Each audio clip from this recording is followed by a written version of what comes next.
My name is George Martin, and I'm a former defensive end and captain of the New York Football Giants. I played for the Giants for 14 years, and Ed Mullins, who is the head of the Sergeants Benevolent Association, is a very good friend of mine. We've known each other for several years. He served on my board when I walked across America for first responders and rescue and recovery workers, and as such, we maintained a relationship even up to this point. You know, the reason why we're out here to save lives, but we can't do this by ourselves.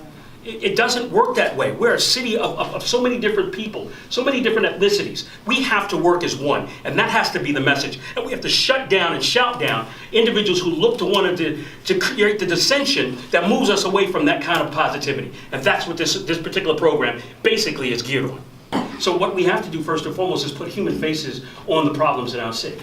And by doing that, it allows us to be able to disseminate the messages we want to get across. It's okay to talk to a police officer.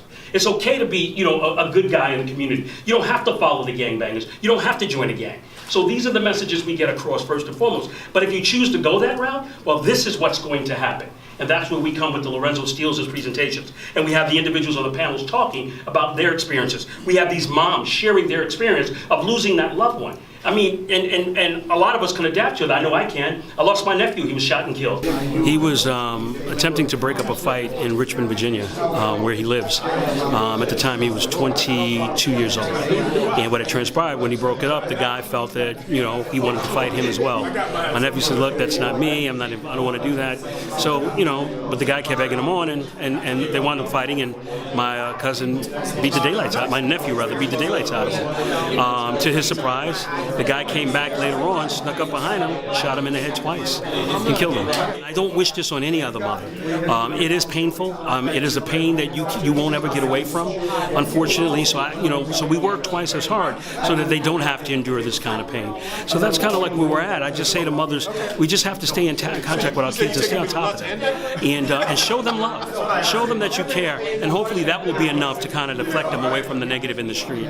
If something happens to me right now, like the sergeant said, I will be calling 911. My thing is, I don't want to have to bury another child. I want my kids to, like my 9-year-old said to me yesterday morning, and he said this to me when he got up and he was getting ready to school. He said, "Mom, this summer I want to go to the park to play basketball, not duck and cover." My son should not be worrying about going to the park and being shot. That is nowhere to live. Why are we living like this? We don't have to live like this. It's really hard because, like, I met Charlene, right, a couple, last year. I'm going around, keep on constantly meeting mothers who lost their children. This is the hardest thing I've ever had to do, was bury a child. Every day I get up and I still can't believe this is my life.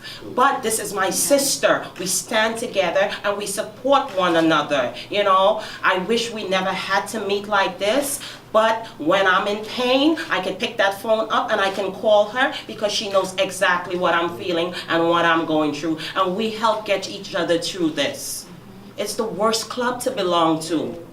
And we have to save lives. This is about saving lives. My name is Clark Benya. I'm a community activist for close to 20 years. And, coming to this press conference was a blessing because we have someone that's willing to stand with us, not lead us, but stand side by side with us.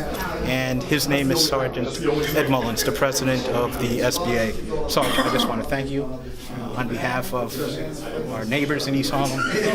I go to too many shootings out there. And, this is a blessing today. I think we're going to save a lot of lives. We're going to do it together, sir. I agree with you. Thank you so much. That's the way. I appreciate you. I appreciate you. Thank you. We need to get that message across.